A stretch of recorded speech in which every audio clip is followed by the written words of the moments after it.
Harrison Webb signed his name to the largest cattle contract in 3 states and felt nothing. The Kansas City hotel erupted in congratulation men clapping his shoulders. Champagne poured into crystal glasses that caught the electric light like captured stars. Someone called for a toast. Another man laughed too loud about Webb's genius for timing markets. Harrison accepted their praise with the practiced smile of a man who'd built an empire from Missouri dirt. And determination. At 42. He controlled ranch operations from the Kansas border to Colorado, employed 200 hands, and could wire enough money to buy most small towns. The papers called him the Cattle King. A porter approached during the celebration. Silver tray extended. "Letter for you. Mr. Webb," marked personal. Harrison took the envelope. Recognized his daughter's careful handwriting immediately. Emma. Her 11th birthday had been last week, or was it 2 weeks ago? He'd sent an expensive doll from New York. The kind with porcelain face and real hair. The kind rich girls were supposed to want. He skimmed the first few lines between handshakes and congratulations. Standard childish pleasantries about weather and the new mare. Nothing urgent. He tucked it into his jacket pocket and returned to celebrating the contract that would define the next decade of Western cattle trade. 3 hours later, alone in his hotel room, Harrison finally read the letter fully. His hands trembled as he unfolded the pages. Emma's penmanship remained neat, despite the emotional weight of her words she'd learned discipline from someone, though not from him. The lamplight seemed harsh suddenly, illuminating truths he'd been too busy to notice. "Dear Papa," it began. "Thank you for the doll. She's very beautiful. I named her Margaret after Mama, though I don't remember Mama well enough to know if she would have liked that name." Harrison poured whiskey he didn't drink and kept reading. "Mrs. Brennan helped me plan my birthday party because you were in Chicago.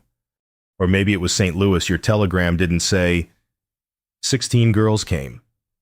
We had cake with real frosting. Mrs. Brennan made my favorite, lemon with strawberry.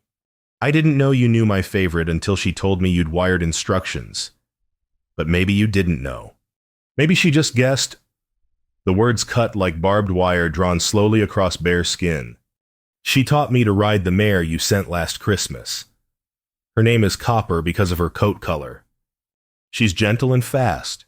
Mrs. Brennan says I have good hands, whatever that means. She says I'm remarkable. She also said it's a pity you don't know me. She didn't mean for me to hear that part. But I did. I was outside the kitchen window picking herbs for supper." Harrison set the letter down, walked to the window, picked it up again. The celebration noise from downstairs seemed to come from another world. "Papa, I wish you were poor so you'd stay home. Rich girls have everything except their fathers. I know you're building something important. Everyone says so, but I'm growing up and you're missing it. Next year I'll be 12, the year after, 13. How many more birthdays will you miss all of them?" The letter ended with love. Emma, in her careful script. Harrison looked at his reflection in the dark hotel window. Successful. Respected. Utterly alone. The champagne victory downstairs meant nothing against the question his 11-year-old daughter had asked. "How many more birthdays will you miss?" He folded the letter with shaking hands and knew something had broken inside him that no contract could repair. Harrison didn't sleep. He sat in the leather chair watching dawn break over Kansas City.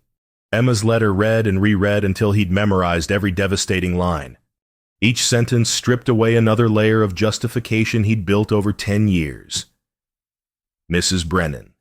Sarah Brennan, his foreman's widow who'd stayed on after Jacob died. Harrison had been grateful for her presence, had raised her salary twice, had told himself Emma was well cared for. He'd never asked what well cared for actually meant in the dailiness of a child's life. Now he knew. It meant Sarah Brennan taught Emma to ride, planned her parties, knew her favorite cake flavor, recognized she was remarkable while Harrison sent expensive dolls from cities whose names blurred together. In his memory, "I wish you were poor so you'd stay home." The words haunted him. What kind of father made his daughter wish for poverty? What kind of man built an empire on a child's Loneliness. Harrison had told himself a story for 10 years he was building Emma's future, creating security she'd appreciate later, giving her advantages he'd never had. The ranch that nearly failed after his wife died had become a kingdom. Every cattle deal, every expansion, every mile of fence line, all of it for Emma's sake. But Emma didn't want a kingdom. She wanted a father. He remembered the telegram he'd sent for her birthday. Brief, professional. Happy birthday, stopped all arriving Tuesday. Stop, love, Papa, stop. 15 words purchased at the telegraph office, transmitted across wires.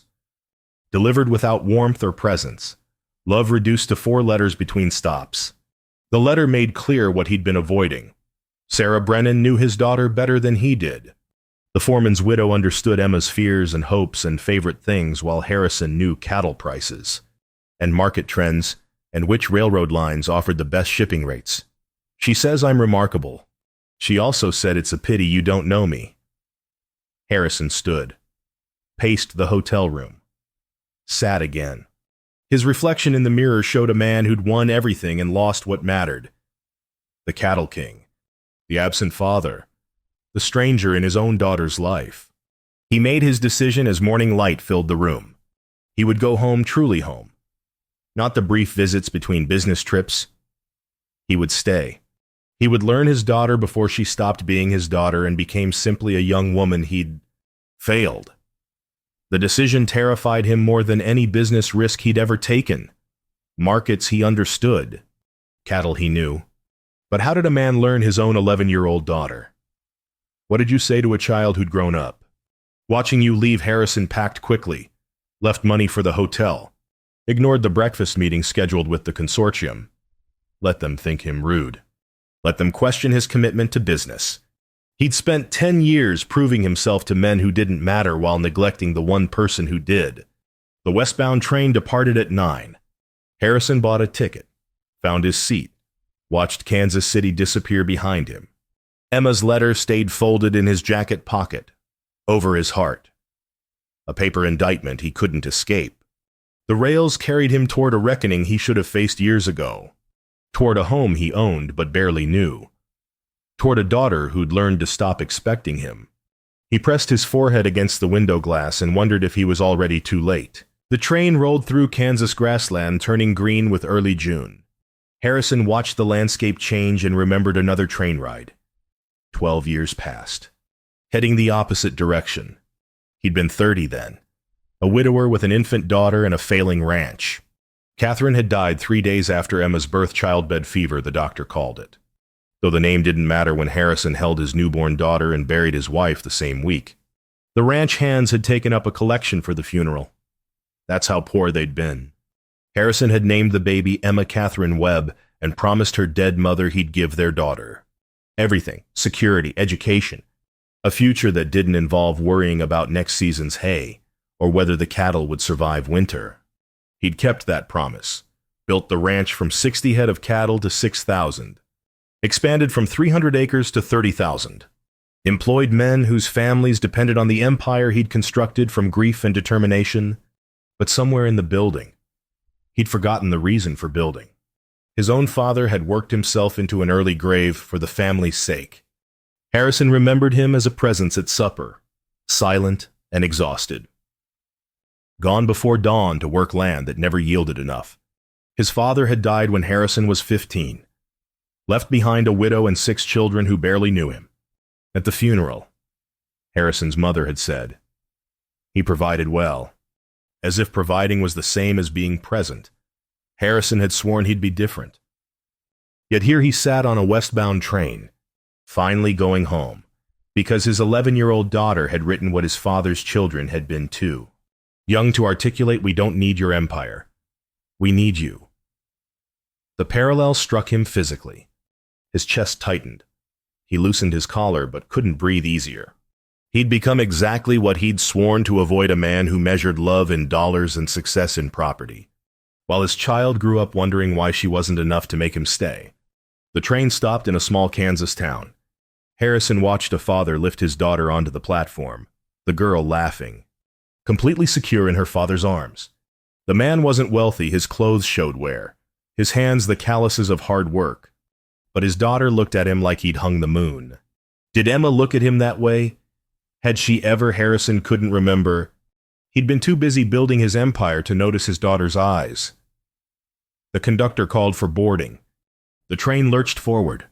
Harrison's reflection in the window showed a successful man traveling toward an uncertain homecoming. The cattle king returning to the kingdom he'd built on his daughter's loneliness. Dawn broke over Missouri hills as the train approached home territory. The light looked different now, not the golden promise of opportunity, but the harsh illumination of truth. He'd spent 10 years building walls around his grief, calling it providing for Emma's future. But Emma didn't need walls. She needed a father.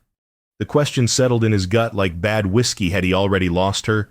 Could 10 years of absence be overcome by presence offered too late? Emma had learned to live without him. Maybe she'd learned to prefer it. The train whistle blew as they approached the station nearest his ranch. Harrison gathered his bag and Emma's letter. The paper felt heavier than any contract he'd ever signed.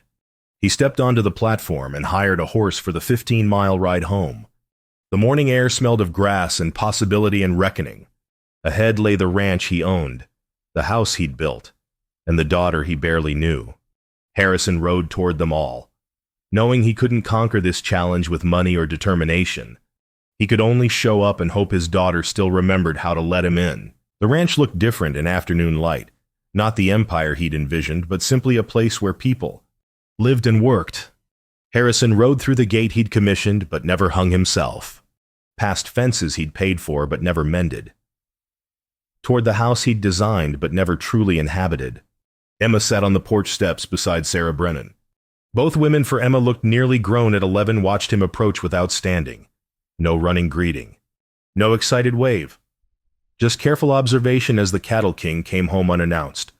Harrison dismounted, removed his hat. Emma, Mrs. Brennan? Papa. Emma's voice held practiced politeness, the tone of a child who'd learned proper manners from someone. Not from him. Sarah Brennan stood, brushed dust from her plain work dress. Mr. Webb, we weren't expecting you until August. Plans changed. Harrison couldn't look away from his daughter. She'd grown since Christmas, taller, leaner, her face showing the woman she'd become. When had that happened? I got your letter. Emma, I read it. Really read it. Emma's expression didn't change. She'd mastered that too, the careful neutrality of someone who'd learned not to hope too hard. Thank you for the doll. She's very nice. The formality between them opened like a chasm. Harrison had imagined this moment differently on the train, Emma running to him. Forgiveness instant. Relationship restored by his simple presence. But Emma sat on the porch steps of his house and looked at him like he was a visiting stranger. I thought, Harrison began, then stopped. He didn't know what he'd thought. That promises would be enough. That one decision to come home would erase 10 years of leaving. I'd like to stay a while. Get to know the ranch. And you. Of course. Emma stood, still polite, still careful. Mrs. Brennan can show you around. She knows everything better than I do. Better than anyone. The words landed like his daughter intended a statement of fact and an accusation. Sarah Brennan had been present. Harrison had not. Sarah's assessment was frank. She's a fine girl. Mr. Webb loves horses, reads poetry, helps in the garden. Thought you might like to know. Harrison heard the subtext. You should already know this. Every father should know his daughter's loves. But Harrison knew cattle bloodlines and market fluctuations and railroad shipping schedules. He knew nothing about poetry or gardens. I'd like that, Harrison said quietly. To know. Emma led him through the ranch he owned with the confidence of someone who'd lived every acre. She knew each horse's temperament, every hand's name and family situation. The details of fence repairs scheduled and water rights negotiated with neighboring ranches. She spoke with authority about things Harrison paid managers to handle, while he traveled between Kansas City and Chicago and Denver making deals. His daughter had lived the ranch life while he'd built the empire. She knew it intimately, while he knew it abstractly as property on ledgers. as assets appreciating. As inheritance secured, they stopped at the barn where a copper-colored mare stood in the afternoon shade. "That's Copper," Emma said. "The Christmas mare you sent, she's fast but gentle. Mrs. Brennan taught me to ride her properly." "You're good with horses. Mrs. Brennan says I have natural hands." Emma stroked the mare's neck with easy affection. "She taught me everything. How to read weather, how to preserve food, how to manage the household accounts. All the things mothers teach daughters." The words hung between them. Harrison had no response. Sarah Brennan had given Emma what he couldn't, not just skills, but presence, attention, the dailiness of being known. "What's your favorite subject?" Harrison asked, desperate for connection. Emma glanced at him. "In school." "Yes. I wrote you about the spelling bee in February. I won first place. Letter's probably still in your Chicago office." The pause spoke volumes. Harrison had sent money for her to buy whatever she wanted. He hadn't sent a reply. "That's wonderful," he said. Too late. The praise empty without having been there. Evening fell. Emma excused herself after supper homework. She explained, though Harrison suspected she simply wanted escape. He sat on the porch he'd commissioned but never used, while Sarah Brennan washed dishes in the kitchen he'd designed but never entered. She joined him eventually, drying her hands on her apron. "She's protecting herself. Mr. Webb. Can you blame her?" "No."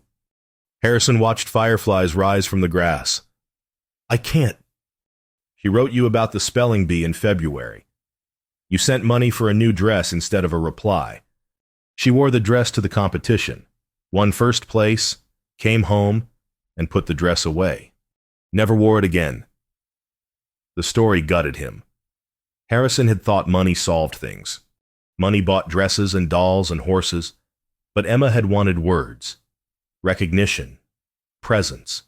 She'd won first place and had no father to tell. "How do I fix this?" Harrison asked. Sarah's look held something between pity and respect. "You don't fix it. Mr. Webb, you build it. Slowly. Like everything worth having." Harrison sat in the dark after she'd gone inside, listening to his ranch come alive with night sounds. Somewhere above, Emma's lamp glowed behind curtains. His daughter was in his house, and he had no idea how to reach her. He'd conquered markets and outlasted droughts, but he'd never learned the territory of his own daughter's heart. 2 weeks passed. Harrison canceled his Denver trip, wired his Chicago office that he'd be unavailable indefinitely, ignored telegrams marked urgent from business partners who couldn't understand why the cattle king had disappeared. He stayed home. It felt strange at first, mornings without travel schedules, evenings without hotel rooms, days measured by ranch rhythms instead of contract negotiations. He learned the pattern of the place he owned, hands arriving before dawn, horses fed and exercised, fences checked, cattle rotated between pastures, and he watched Emma with Sarah Brennan. They worked together with the ease of long partnership. Morning garden tending, Sarah pointing out which plants needed water, Emma knowing without being told. Afternoon baking, their hands moving in synchronized rhythm, flour and laughter mixing equally. Evening reading on the porch, Sarah mending while Emma read aloud from whatever book she'd chosen. Their companionship comfortable as old leather. Harrison felt jealousy and gratitude war inside him. Sarah had given Emma what he'd failed to provide. But watching them together showed him what he'd missed, not grand moments but daily communion. The 1,000 small exchanges that built relationship. 3 weeks home. Harrison started sitting on the porch after supper. No agenda. No business to discuss. Just presence, learning to be still, the first week. Emma took her book inside, the second week. She sat on the far end of the porch, reading alone, the third week. She sat closer. One evening she read aloud without being asked just a paragraph from her book, testing whether he'd listen. Harrison listened like his life depended on it. When she finished, he didn't speak, didn't critique, just nodded. Emma kept reading. Sarah watched from the kitchen window, drying the same plate 3 times while father and daughter sat together in the gathering dusk. Small progress. Fragile progress. But progress. Late June. Sarah found Harrison examining the garden fence, which sagged badly. "Mr. Webb?" "Harrison," he corrected, after 3 weeks. Formality felt wrong. "Harrison." She tested the name, found it acceptable. "Can I speak plainly?" "You always do." Sarah smiled slightly. "True enough. So here's plain speaking. You want to know your daughter. Stop trying to impress her. Stop buying things. Just be here. Sit in the quiet. Learn her rhythms." Harrison set down the fence post he'd been examining. I know how to build empires. I don't know how to just be." "Then learn." Sarah's voice held gentleness beneath the directness. "Emma's afraid you'll leave again. Every morning she wakes wondering if this is the day you'll announce another trip. Every evening she goes to bed preparing for your absence. Do you understand she's guarding herself against you?" The words landed hard. Harrison had thought his presence would be enough, that showing up would repair what leaving had broken. But Emma had learned protective patterns, had built walls around her hope, because hope hurt too much when disappointed. "What does she love?" Harrison asked. "What makes her happy?" Sarah sat on the garden bench, gestured for him to join her. "She loves horses, you know that now, but also poetry, specifically Emily Dickinson. She loves thunderstorms from safe places. Hates green beans but eats them without complaint because she's been taught manners. Her favorite time of day is dawn, when the world feels new. She wants to learn piano but won't ask because she knows you just buy her an expensive instrument and hire a teacher. And what she really wants is to learn together with someone who cares." Each detail felt like revelation. His daughter contained multitudes he'd never suspected. She had preferences and fears and dreams that existed completely outside his awareness. She asked about her mother last week. Sarah continued. "Wanted to know what Catherine was like. I told her what I remembered, that her mother loved wildflowers and had a beautiful singing voice and cried happy tears when Emma was born. Emma asked if you ever talk about her mother. I had to tell her I didn't know." Harrison felt shame settle heavy in his chest. He'd locked Catherine away after her death, had forbidden himself grief because grief interfered with empire building. Emma had grown up with a ghost mother and an absent father, neither parent available to her in any real sense. "I loved my wife," Harrison said quietly. "Losing her nearly destroyed me, so I worked instead of mourning, built instead of feeling, and Emma paid the price for my cowardice. She's not interested in your reasons." Sarah's voice stayed gentle. "She's interested in whether you'll stay this time. Children don't want explanations, they want presence." A week later. Emma brought her book to the porch and sat beside Harrison without being invited. She read aloud for 20 minutes, something about a family traveling west. When she finished, Harrison asked a question about the story. Emma answered. They talked until full dark, their first real conversation in years. Sarah, watching from inside, allowed herself to hope. July arrived. Harrison turned down a cattle purchase that would have expanded his Colorado holdings. He did it by telegram. Barely thought about the decision. The empire would survive without him for a season. Emma's childhood wouldn't... He wasn't her father yet. Not really. But he was learning to be. Late July brought heat that settled over the ranch like a wool blanket. Harrison woke each morning surprised to find himself still home. Still present. Still learning the daughter he'd neglected. Small victories accumulated. Emma now sought him out occasionally, asking his opinion on a book, inviting him to watch her ride Copper, sitting beside him at supper without that careful guardedness. The walls remained, but had started developing cracks. Then the telegram arrived. Harrison was examining hay quality in the barn when one of the hands brought it. Yellow paper, black type. Words that represented everything he'd tried to leave behind. Colorado Consortium demands meeting. Major purchase agreement. Your signature required by Friday. Cannot proceed without you. Matthews. Harrison read it twice. The Colorado deal, 6 months of negotiation for a ranch acquisition that would establish his operation as dominant throughout the Western territories. The kind of deal that defined decades. The kind that required his physical presence, his signature, his commitment. He sent a return telegram immediately. Unavailable. Give Matthews full authority to negotiate. 3 hours later, Matthews himself arrived at the ranch, dust-covered and urgent. Harrison met him in the yard, already knowing what was coming. Webb, you can't delegate this. Matthews, his business manager for 8 years, looked genuinely distressed. The consortium won't accept proxy authority. They want you personally. This deal makes or breaks the next 5 years of Western cattle trade. I'm unavailable. For God's sake, it's 4 days. Denver and back. Sign the papers. Shake the hands. Secure our future. Matthews lowered his voice. What's happened to you? You've never passed on an opportunity like this. Harrison glanced toward the house where Emma sat reading on the porch. She'd looked up when Matthews arrived, her expression already closing off. She knew what telegrams and urgent visitors meant. They meant Papa leaving. Things have changed, Harrison said. Changed. You built this empire. You don't just walk away from... Emma stood abruptly. Book dropped on the porch and walked toward the barn. Her posture radiated resignation.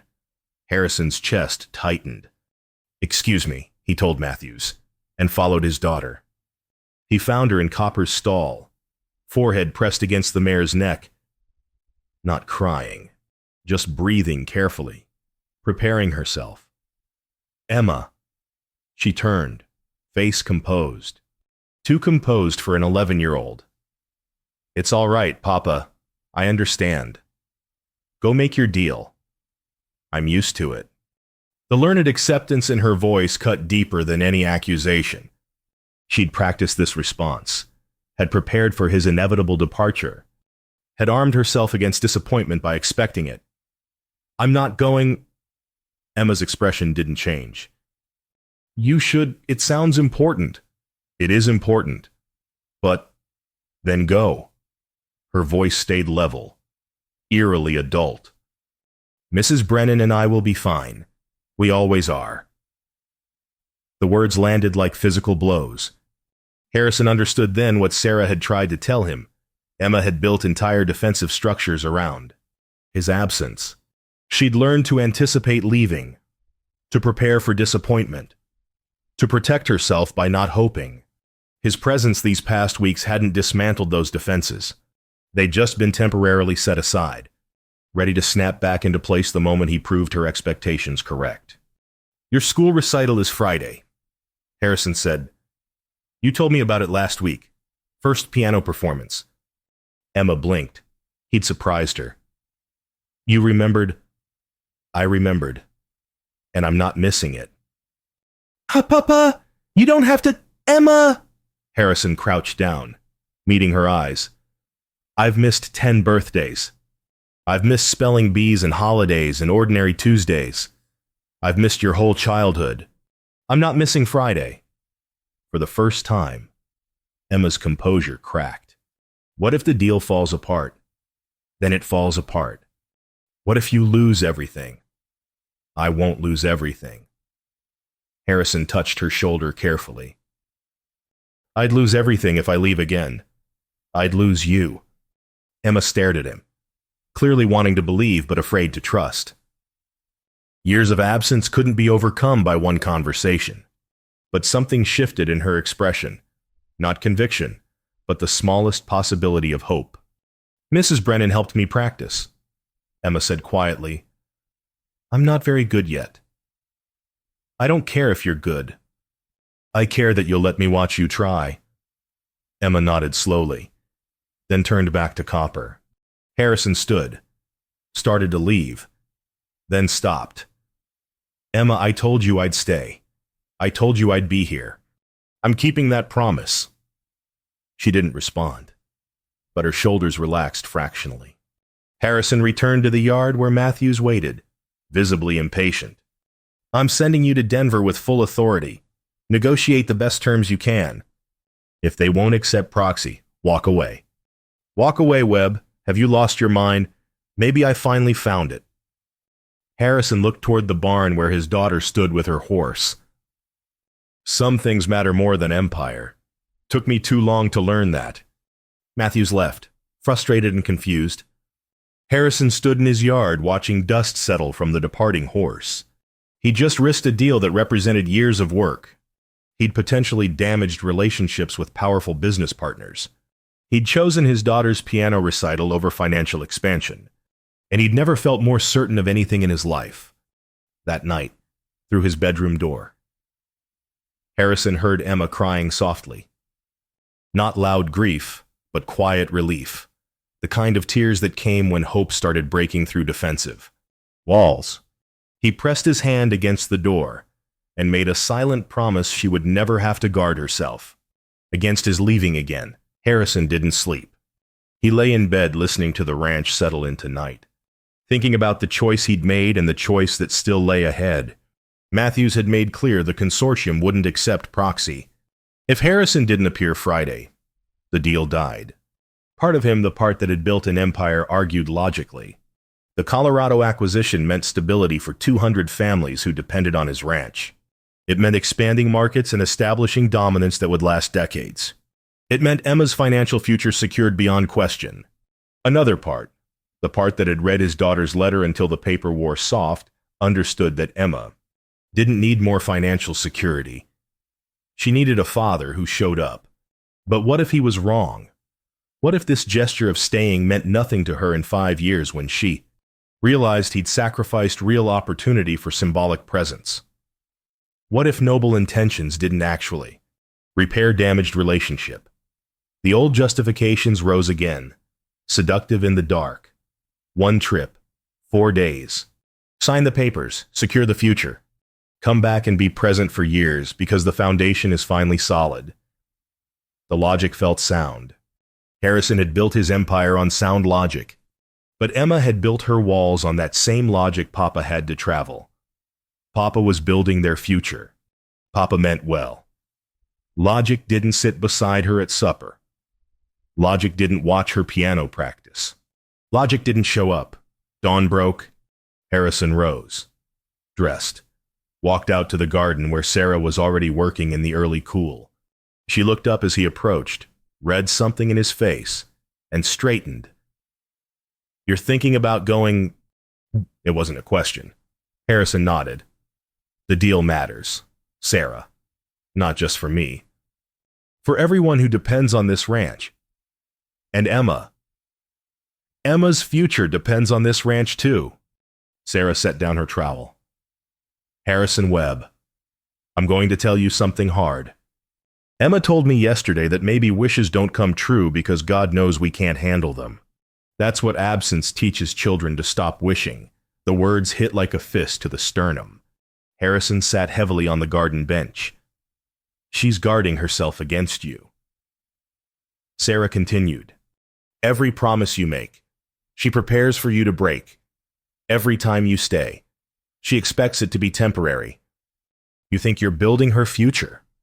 You're teaching her that people leave, that fathers value business over daughters, that she's not worth staying for. That's not what I'm teaching. It's what she's learning. Sarah's voice stayed gentle but unyielding. You can make 1,000 deals, Harrison. You can build an empire that spans 3 territories. But if Emma learns that she's not worth your presence, no amount of money will repair that damage. Some lessons can't be unlearned. Harrison pressed his hands against his face. Everything Sarah said was true. Everything Matthew said was also true. 2 truths pulling in opposite directions, and Harrison caught between them. I don't know how to do this, he admitted. I know how to succeed. I don't know how to choose between successes. Then choose what you can't replace. Sarah knelt beside him. You can always make more money. You can always find new deals. But Emma's 11 years old. She'll never be 11 again. This piano recital. It happens Friday or it doesn't happen. You're there or you're not. There's no negotiation, no postponement, no second chance. Harrison looked toward the house where Emma would be waking soon. Friday morning. The recital was Friday evening. The consortium meeting was Friday afternoon in Denver. Physically impossible to attend both. He'd spent 10 years making the hard choices, choosing empire over presence, choosing provision over relationship, choosing to build something impressive while missing everything important. Sarah was right. He could always make more money. He'd never get another chance at Emma's 11th year. The choice clarified like dawn light burning off fog. Not easy, but clear. "I'm staying," Harrison said.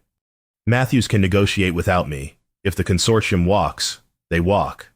Sarah smiled, brief and approving. "Good." Harrison stood, breathed deeply, felt the weight lift. He'd made his choice. Now he had to prove it to Emma. He found her in the kitchen helping Sarah with breakfast. She glanced at him quickly, trying to read his face, her expression carefully neutral. "Good morning." "Emma." "Morning, Papa." Harrison poured coffee, gathering courage. "I wanted to tell you Matthews left for Denver yesterday. I gave him full authority to negotiate, but I'm staying here for your recital Friday." Emma's hand stilled on the biscuit dough. "You don't have to do that. I know. I want to." She turned finally, studying his face. "What if your deal falls apart?" "Then it falls apart. Won't you regret it?" Harrison crossed the kitchen, stood before his daughter. "Emma, I've spent 10 years regretting things.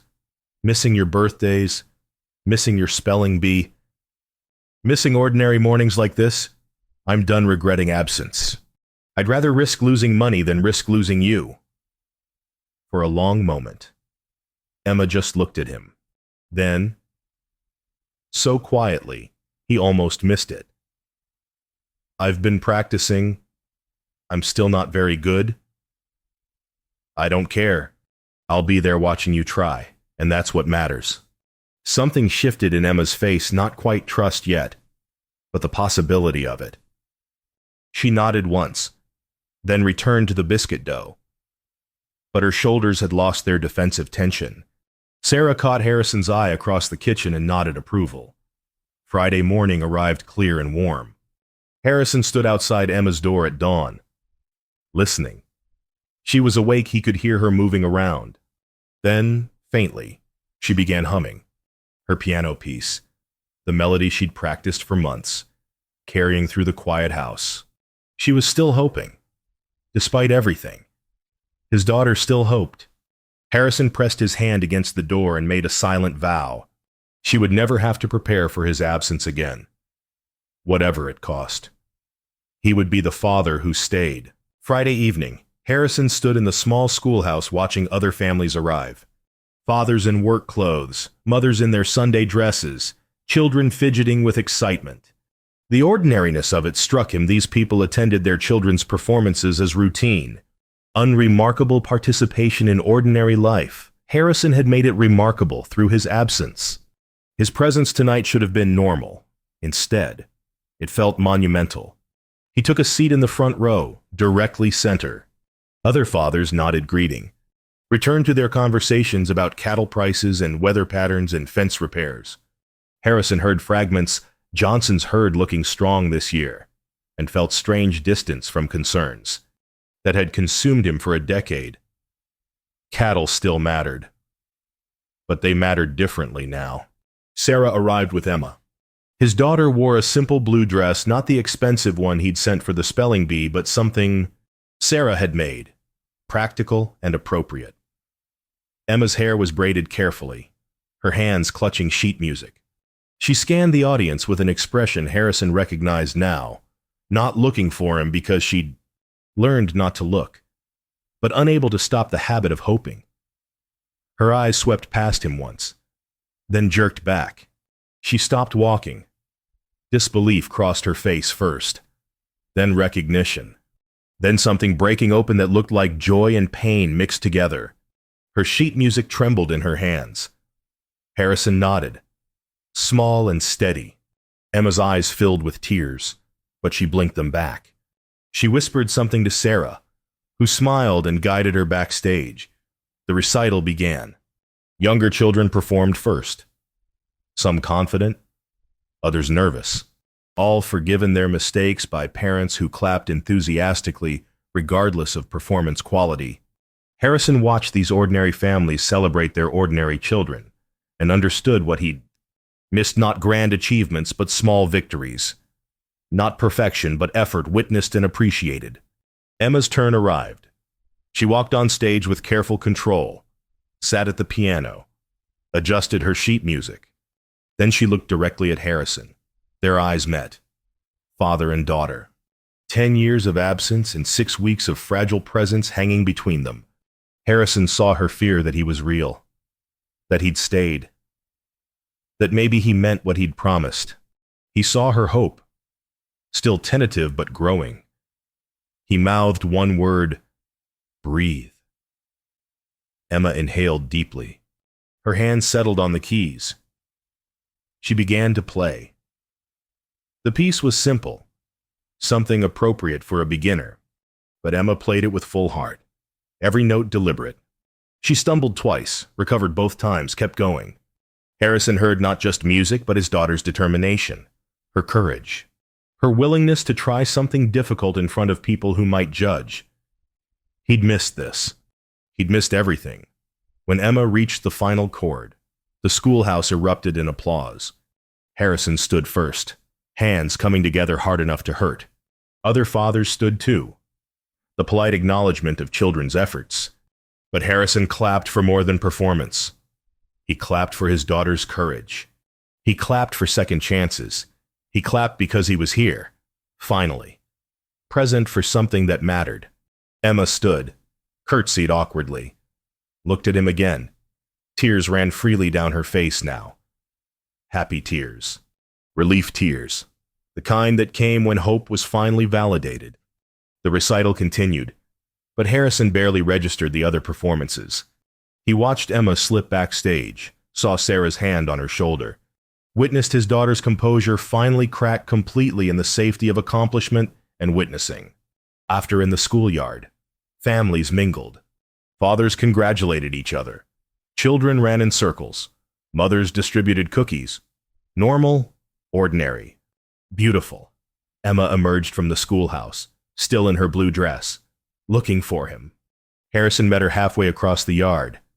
"You came," she said. "You really came. I told you I would." "I know, but I thought—" Emma's voice broke. "I thought maybe the deal mattered more." Harrison crouched down, meeting her eyes at her level. "Nothing matters more than you, not deals. Not empires, not anything. I'm sorry it took me so long to understand that." Emma threw her arms around his neck. Not the careful, guarded child of recent weeks, but the daughter who remembered loving her father and was allowing herself to love him again. Harrison held her, felt her shake with crying, and let his own tears fall. Sarah approached quietly, gave them space but stayed near. When Emma finally pulled back, wiping her eyes, Harrison extended his hand toward Sarah too. "Mrs. Brennan, Sarah, thank you. For everything. For raising Emma when I was too blind to see what I was missing. For teaching her the things I should have taught. For being here when I wasn't." Sarah's eyes glistened. "She's a remarkable girl." "She is." Harrison looked at Emma. "And I'm finally here to know that for myself." Other families drifted away, heading home in the summer twilight. Harrison, Emma, and Sarah stood together in the schoolyard. An unconventional family bound by presence and patience and second chances. "Can we walk home?" Emma asked. "Instead of taking the wagon, it's a nice evening." "We can do whatever you want," Harrison said. So they walked, 3 people in the gathering dark, toward a ranch that was finally becoming a home. Emma talked about the recital, about her nervousness, about the relief of finishing. Harrison listened to every word, storing details, learning his daughter in the way he should have learned her years ago. Overhead, stars emerged. Behind them, The schoolhouse lights dimmed. Ahead, home waited not the empire Harrison had built, but something better. Something real. Emma reached for his hand as they walked. Harrison took it, held tight, and understood finally what mattered. Not contracts or cattle or kingdoms, just this his daughter's hand in his. Trust being rebuilt one moment at a time. Presents finally offered to someone who'd waited too long. Summer deepened into autumn. The story of what happened next couldn't be contained in single moments, but lived in the accumulation of days, mornings when Harrison woke in his own home and chose to stay there. Evenings when Emma sought him out naturally instead of carefully. Sunday afternoons when all three worked in Sarah's garden together. Harrison learned his daughter incrementally. She preferred morning rides before the day heated up. She read poetry but also adventure stories. She had strong opinions about horses and weather and the proper way to make biscuits. She feared thunderstorms less than she feared silence. Loved wildflowers more than cultivated roses. And carried her mother's face in ways Harrison had been too absent to notice. Each detail felt like revelation. His daughter existed as a complete person with preferences and fears and dreams that had nothing to do with the empire he'd built in her name. The Colorado deal fell through. Matthews sent a terse telegram explaining the consortium had gone with another operation. Someone willing to negotiate personally. Someone who valued the relationship enough to show up. Harrison read it once, filed it away, and felt only brief regret. He'd lost money. He'd gained something irreplaceable. Other opportunities came, smaller deals, regional arrangements, partnerships that didn't require him to leave Emma. Harrison evaluated each through new criteria. What would this cost in presence? Some he took, some he declined, but never again without counting the true price. The ranch survived. It always would have. Harrison's empire didn't require his constant attention to function. Competent managers could handle operations, could make decisions, could expand or contract as markets demanded. The revelation struck him as both humbling and freeing. He'd spent 10 years believing himself indispensable to the empire's success. Turned out the empire had never needed him as much as his daughter had. September arrived with cooler mornings. Emma started back to school, bringing home assignments and stories about her day with the assumption Harrison would want to hear them. He did. He listened to details about spelling tests and playground disputes and what her teacher said about her. Essay, storing each piece of information like treasure. Sarah's role evolved naturally. Not replacement mother Emma understood the difference, but part of their reconstituted family. Her wisdom valued, her presence welcomed. She taught Harrison and Emma together now how to preserve the garden's harvest, how to prepare the house for winter, how to make the rituals of ordinary life feel meaningful. One October evening, Harrison sat at the kitchen table helping Emma with arithmetic while Sarah prepared supper. The lamp cast warm light across their work. Emma chewed her pencil, considering a problem, then wrote her answer carefully. Harrison checked it, nodded approval. "Can I ask you something?" Emma said, not looking up from her paper. "Anything. Are you happy being here instead of making big deals?" Harrison considered the question seriously. Was he happy he'd given up a larger empire, had sacrificed growth and expansion, had chosen constrained success over unlimited ambition? "Yes," he said simply. "I'm happy." Emma looked at him then, searching his face for truth. Whatever she found satisfied her. She returned to her arithmetic. Later that evening, after Emma had gone to bed, Harrison stood on the porch watching autumn stars emerge. Sarah joined him, shawl wrapped against the cooling air. "You did good," she said. "Staying, learning, being present. I'm still learning. That's the point. Fatherhood isn't something you master. It's something you practice daily." Harrison nodded. "I wasted so much time. Maybe. But you can't get it back, so spending more time regretting wastes even more." Sarah touched his arm briefly. "Emma's happy. She trusts you now. Not completely, that'll take years. But she stopped preparing for you to leave. That's worth more than any cattle deal." She was right. Emma had relaxed into their routine, had stopped that vigilant watching for signs of his departure, had started building hopes without immediately armoring herself against disappointment. The walls hadn't disappeared entirely, but they developed doors. Harvest time arrived. They worked together bringing in hay, Emma driving the wagon with Sarah beside her, Harrison on the ground. The physical labor felt good, purposeful in ways that signing contracts never had. Evening light gilded the field gold, cast long shadows, made ordinary work look sacred. Emma laughed at something Sarah said. Harrison looked up, saw his daughter silhouetted against the autumn sky, and understood fully what he'd almost lost. Not a concept of daughter, not an abstract person to provide for, but Emma Catherine Webb, this specific, remarkable, fully real human being who read poetry and loved horses and carried her mother's gift for joy despite everything he'd done to diminish it. "Papa!" Emma called. "Last load." "Then we're finished." Harrison climbed onto the wagon beside them.